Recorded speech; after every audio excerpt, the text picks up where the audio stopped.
નમસ્કાર વિદ્યાર્થી મિત્રો, ધોરણ 11 સામાન્ય પ્રવાહ, વિષય અર્થશાસ્ત્ર અને આજનો આપણો ટોપિક સંપત્તિનો અર્થ અને લક્ષણો. અગાઉના લેક્ચરની અંદર આપણે વાત કરી ગયા કે ભાઈ વસ્તુ અને સેવા કેને કહેવાય.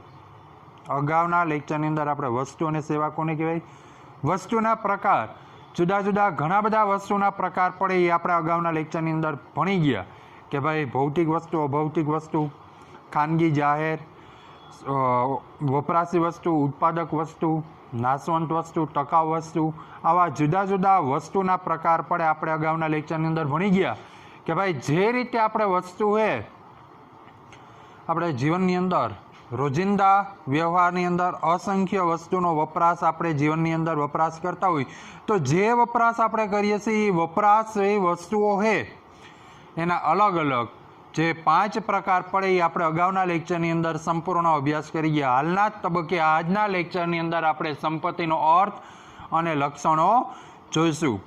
તો આપણે અર્થશાસ્ત્ર શરૂઆત કરી ત્યારે આપણે જુદા જુદા અર્થશાસ્ત્રીઓએ જે જુદી જુદી વ્યાખ્યા આપી હતી એની અંદર એડમ સ્મિથ હતા.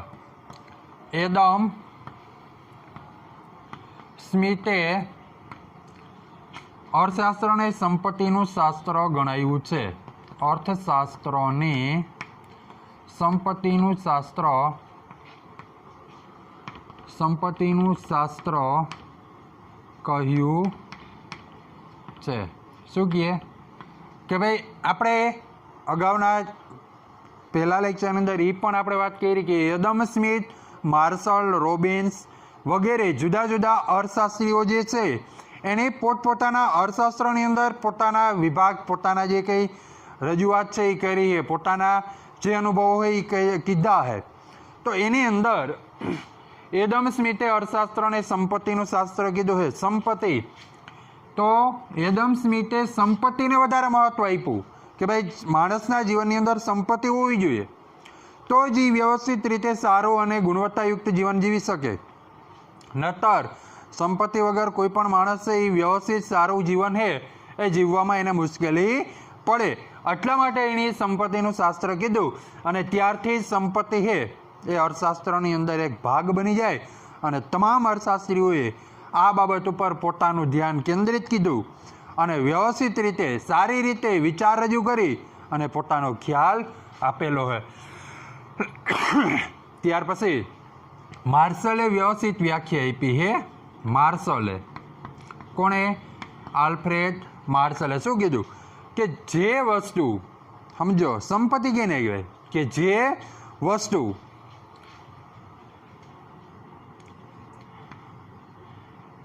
વસ્તુઓ વિનિમય પાત્ર હોય,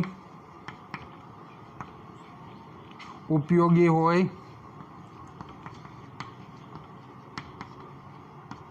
અછતવાળી હોય અને જેના પર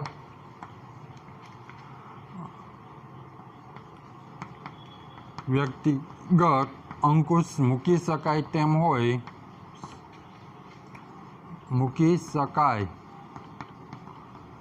તેમ હોય તે બધી જ વસ્તુઓ સંપત્તિ કહેવાય છે.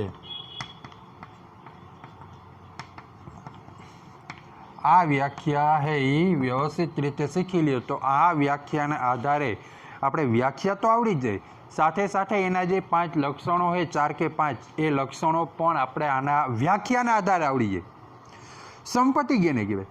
તમારી પાસે 4 વ્હીલ છે તો સંપત્તિ છે, તો એના માટે લક્ષણ જાણવા પડે. ભાઈ સંપત્તિની અંદર આવી વસ્તુ, લાક્ષણિકતા ધરાવતી વસ્તુ હોય એની સંપત્તિ હોય તો આપણે સંપત્તિનો ખ્યાલ હોય પછી આપણે કહી શકીએ 4 વ્હીલ છે એ આપણી સંપત્તિ ગણાય કે નહીં, આપણા મકાન છે એ સંપત્તિ ગણાય કે નહીં. પણ ક્યારે? જ્યારે આપણને એ વ્યાખ્યા છે એ વ્યવસ્થિત આવડતી હોય. તો જો શું કહે આલ્ફ્રેડ માર્શલ કે જે વસ્તુ પહેલાં તો વિનિમય પાત્ર હોય. વિનિમય એટલે શું? તમે કોઈ વસ્તુ આપો એના બદલામાં તમને સામેવાળો કોઈ વસ્તુ આપે અથવા કોઈ રૂપિયા આપે એને વિનિમય પાત્ર કહેવાય. સમજો મિત્રો ખાસ, વિનિમયનો અર્થ એક વસ્તુના બદલામાં બીજી વસ્તુ જે પ્રાપ્ત થાય એને આપણે શું કહેશું? વિનિમય. પહેલાંના જમાનામાં જ્યારે નાણાંની શોધ નહોતી થઈ ત્યારે લોકો શું કરતા કે એની પાસે જે ખેડૂત પાસે અનાજ છે એ જાય કાપડની દુકાને, કાપડના વેપારી પાસેથી તે શું લે? કપડાં, અને સામે અનાજ આપે. એવી રીતે તમામ જરૂરિયાતો એકબીજા અદલા બદલી કરી અને વ્યવસ્થિત લોકો જીવન જીવતા. પણ હાલના સમયની અંદર જ્યારથી નાણાંની શોધ થઈ તે પછીથી આપણે વિનિમય પાત્ર એ નાબૂદ થયું અને આપણે ડાયરેક્ટ રૂપિયા આપી અથવા નાણું આપી તમે કોઈ પણ જરૂરિયાત સંતોષી શકો. તો એવી જ બધી જ વસ્તુ જે વિનિમય પાત્ર હોય, ઉપયોગી હોય, આ ખાસ ધ્યાન રાખવાનું. જ્યારે પણ સંપત્તિ આપણે એને કહી શકશું જે આપણા માટે કેવી હોય? ઉપયોગી. પછી અછતવાળી હોય. કોઈ પણ સંપત્તિ અછતવાળી હોવી જોઈએ. અછત એટલે માનો કે સર્વસુલભ બધાને પ્રાપ્ત થતી વસ્તુ હોય તો એ આપણી સંપત્તિના આગળ. દાખલા તરીકે હવા, બધા વ્યક્તિને પ્રાપ્ત થાય, એના ઉપર કોઈ પણ વ્યક્તિ માલિકી હોય ના હોય, અને બધા વ્યક્તિ છે એ હવા, સૂર્યપ્રકાશ વગેરે નો વપરાશ કરે છે અને એમાં કોઈ પણ વ્યક્તિની માલિકી હોતી નથી. એને કારણે એ જે કહી શકાય એ બધી જ વસ્તુ છે એ કેવી ગણાય? અછતવાળી હોવી જોઈએ. બરાબર? અને જેના ઉપર વ્યક્તિગત અંકુશ મૂકી શકાય. આ ખાસ યાદ રાખવાનું. આ હમણાં આપણે જે જોયું, માનો કે આપણે વ્યક્તિગત માલિકીની વસ્તુ હોય ને એ જ છે એ સંપત્તિ બને. વ્યક્તિગત માલિકીની, સરકારની માલિકીની હોય એ સંપત્તિ ગણાય નહીં. સરકારની સંપત્તિ ગણાય, આપણી ગણાય નહીં. સમજે મિત્રો? કે આપણા માટે 4 ગુણ ધ્યાન રાખવાના. ઉપયોગી હોય, વિનિમય પાત્ર હોય, અછતવાળી હોય અને જેના ઉપર માલિકીનો હક હોય, માલિકોનો અંકુશ હોય, તે તમામ વસ્તુ છે એ આપણે સંપત્તિ ગણી શકીએ છીએ. સમજે મિત્રો? સૌથી પહેલાં એડમ સ્મિથે અર્થશાસ્ત્રની વ્યાખ્યા આપી. એના આધારે એના ઉપર બધા લોકો છે એ જુદા જુદા ભાર આપ્યો અને વ્યવસ્થિત રીતે એનો અભ્યાસ કરવા લઈ ગયા. ત્યારથી સંપત્તિ છે એ ચર્ચાનો વિષય બન્યો. ભાઈ અર્થશાસ્ત્રની અંદર આવું કંઈક આવે. અને માર્શલે વ્યાખ્યા આપી, જે વસ્તુ વિનિમય પાત્ર હોય, ઉપયોગી હોય, અછતવાળી હોય અને જેના ઉપર વ્યક્તિગત માલિકીનો અંકુશ હોય, બરાબર, વ્યક્તિગત માલિકીનો અંકુશ હોય તે તમામ બાબત શું ગણાય? સંપત્તિ ગણાય છે. તો આ વ્યાખ્યા આવડી જાય ને તો આપણે એના લક્ષણ પણ આવડી જાય. બરાબર? હવે આપણે આના આધારે જ લક્ષણ જોઈએ. પહેલું લક્ષણ અહીં હું આપ્યું, વિનિમય પાત્ર હોવી જોઈએ.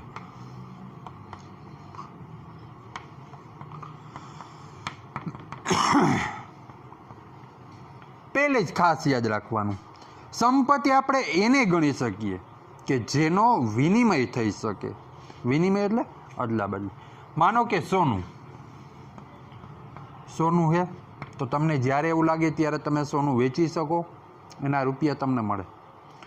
મકાન હોય, તમે મકાન જ્યારે જરૂર પડી, જ્યારે એવી પરિસ્થિતિ ઉદ્ભવી ત્યારે એ વસ્તુ તમે વેચીને રૂપિયા મળી શકે ને તો એ તમામ વસ્તુ છે એ શું બનાય? વિનિમય પાત્ર. ભાઈ એને આપણે વિનિમય પાત્ર કહીશું. તો એ તમામ વસ્તુ છે એ આપણા માટે સંપત્તિ બને. જો કઈ કઈ? સોનું, ચાંદી, પછી મકાન, ઘરેણાં વગેરે વસ્તુઓ કેવી ગણાય? સંપત્તિ ગણાય.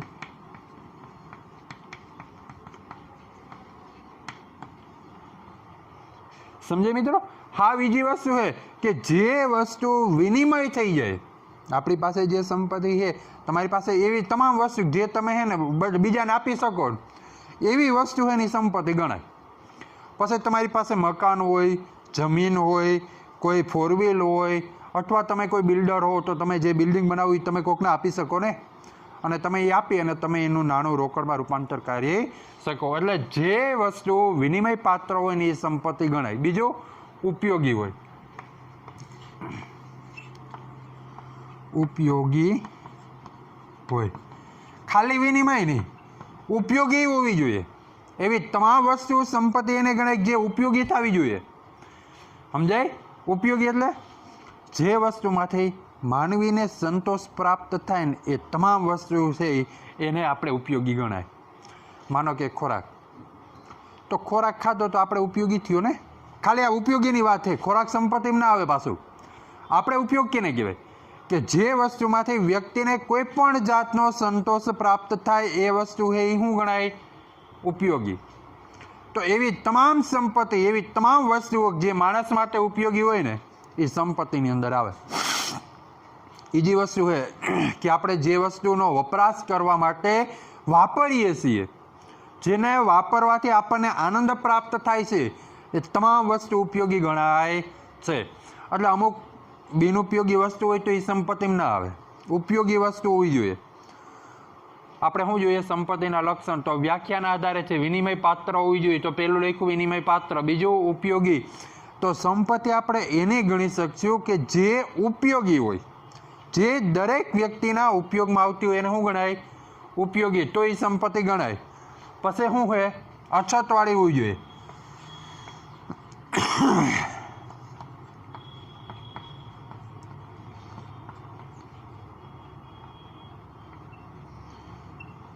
અછતવાળી હોવી જોઈએ. આ ખાસ યાદ રાખવાનું. અછત એટલે માનો કે તમારી પાસે વસ્તુ હોય, અમુક લોકો પાસે ના પણ હોવી જોઈએ, તો એ તમારી સંપત્તિ ગણાય. જો બધેને બધી વસ્તુ મળી રહી તો એ સંપત્તિ ગણાય. ને દાખલા તરીકે સૂર્યપ્રકાશ બધેને મળે છે. કોઈ વ્યક્તિ બિલ ના ભરે સૂર્યપ્રકાશ ના મળે એવું જોવા મળ્યું? કોઈ વ્યક્તિ બિલ ના ભર્યું તેને હવા ના મળે એવું જોવા મળ્યું? નથી મળતું મિત્રો. એ સર્વસામાન્ય દરેક વ્યક્તિનો હક છે. તો સમજો, અછતવાળી હોવી જોઈએ, ખાસ ધ્યાન રાખવાનું. તો જ આપણા માટે એ ઉપયોગી ગણાય. સંપત્તિ એને ગણી શકાય કે અમુક લોકોને એના વપરાશથી બહાર રાખી શકાય. તો એ વસ્તુ તમે બીજાને આપી અને તમે એક કવર કરી, ટૂંકમાં કવર એટલે કે તમારી જે વસ્તુ હોય એ બીજાને વેચી એના રૂપિયા રોકડા કર્યા, એ કવર કર્યું કહેવાય. એમ સમજી ગયું? તો એવી વસ્તુ તમે કન્વર્ટ પણ ગણાય. કન્વર્ટ પણ કહી શકો. તમારી પાસે માનો કે 4 વ્હીલ હોય, 4 વ્હીલ વેચીને તમે રૂપિયા લીધા, તમારી જરૂરિયાત સંતોષાણી. અને આજના યુગની અંદર દરેક માણસ વધારેમાં વધારે સંપત્તિ ભેગી કરવામાં ઈચ્છે છે. કેમ?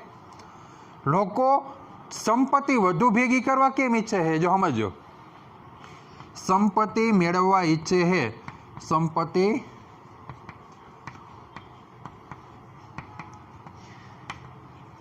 આજના યુગની અંદર, જો સમજો, ખાલી સમજવા પૂરતું છે. આજના યુગની અંદર દરેક વ્યક્તિ સંપત્તિ મેળવવાનું ધ્યેય રાખે છે. શા કારણે? શા માટે સંપત્તિ મેળવવા માટે પ્રયત્ન કરે છે? તો સંપત્તિ મેળવવાનો ધ્યેય દરેક વ્યક્તિ પાસે હોય. કેમ? કારણ કે સંપત્તિ છે એ વર્તમાનમાં તો જરૂરિયાત સંતોષે જ છે, પણ ભવિષ્યમાં પણ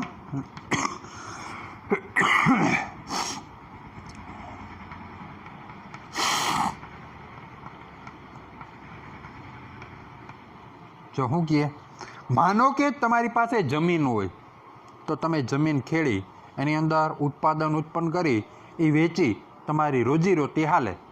આપણા બધાની રોજીરોટી હાલે. એટલે એ જમીન છે એ આપણે વર્તમાનમાં તો ઉપયોગી જ થઈ જ.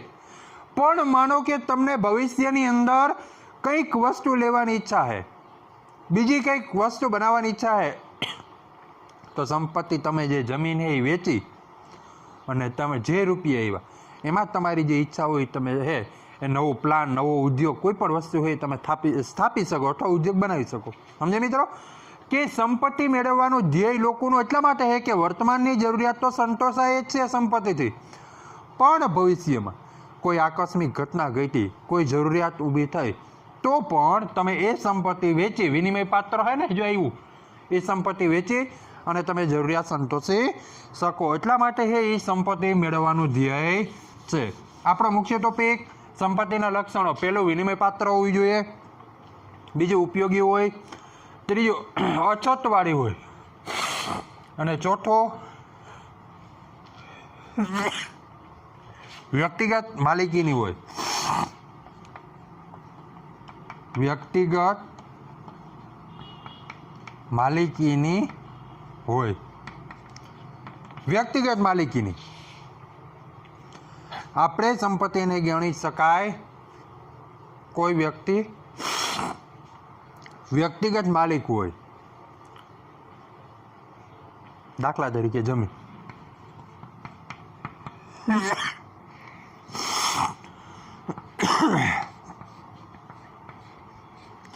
માનો કે જમીન છે એ તમારે એકલા મિત્રોની છે, તમારે એકની જ છે, વ્યક્તિગત થઈ. જમીન તમારા એકની છે તો એ વ્યક્તિગત છે. એટલે કે સંપત્તિ એને ગણાય કે આપણા એકની હોય. બધા લોકોની સહિયારી વસ્તુ હોય, હયારી મિલકત હોય તો એ આપણી સંપત્તિ ન ગણાય. પોતાની ખાનગી, પોતાની વ્યક્તિગત માલિકીની હોય તો એ જ સંપત્તિ ગણાય. બધા લોકો એ વપરાશ કરતા હોય તો એ સંપત્તિ ના ગણાય. ફરી આપણે જોઈ લઈએ. વિનિમય પાત્ર હોય, ઉપયોગી હોય, અછતવાળી હોય અને વ્યક્તિગત માલિકીની હોય. જે જગ્યાએ આ ચારે ચાર ગુણ, કોઈ પણ વસ્તુની અંદર આ ચારે ચાર ગુણ જો જોવા મળતા હોય ને તો એ સંપત્તિ છે, નહીતર એ સંપત્તિ બને નહીં. હવે સંપત્તિના પ્રકાર એ પણ આપણે જોઈ લઈએ.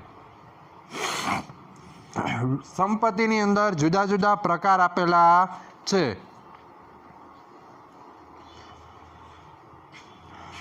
પહેલો પ્રકાર છે વ્યક્તિગત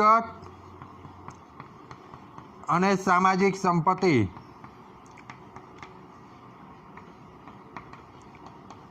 બે પ્રકાર આપ્યા કે જે સંપત્તિ એ કોઈ પણ એક વ્યક્તિની હોય ને તો એ વ્યક્તિગત. જે સંપત્તિ બધા જ લોકો, દરેક સમાજની વપરાશની હોય તો એ શું ગણાય? સામાજિક સંપત્તિ. સામાજિક સંપત્તિ દાખલા તરીકે માનો કે જમીન, તમારી પાસે જમીન છે, સોનું છે, તમારી એકલાની વસ્તુ થઈ તો એ તમારું છે, વ્યક્તિગત. સામાજિક એટલે સમાજ વપરાશ કરતો હોય. માનો કે ગામનું બસ સ્ટેન્ડ હોય, બસ સ્ટેન્ડ તો એ કોનું ગણાય?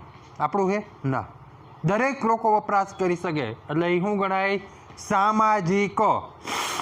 કોઈ એક વ્યક્તિ વપરાશ નથી કરતો, તમામ લોકો સંપત્તિ વાપરી શકે એટલે શું કહેવાય? સામાજિક સંપત્તિ, આખા સમાજની. સમજે મિત્રો? વ્યક્તિગત અને સામાજિક. માનો કે તમારી પાસે 4 વ્હીલ છે તો એ તમારું વ્યક્તિગત થયું. એસટી છે તો એ સામાજિક સંપત્તિ થઈ, દરેક લોકો વાપરી શકે. બેસે મગજમાં મિત્રો કે વ્યક્તિગત એટલે ખાલી વ્યક્તિ પોતે એક જ એનો વપરાશ કરી શકતો હોય તો એ વ્યક્તિગત સંપત્તિ. સામાજિક સંપત્તિની અંદર સમાજના દરેક લોકો એ વસ્તુ વાપરી શકે. રેલવે સ્ટેશન છે, બસ સ્ટેશન છે, આવી તમામ જે જાહેર સેવાઓ છે, શાળા સરકારી છે તો એ બધી વસ્તુ એ સામાજિક, દરેક લોકો વાપરી શકે. બીજો પ્રકાર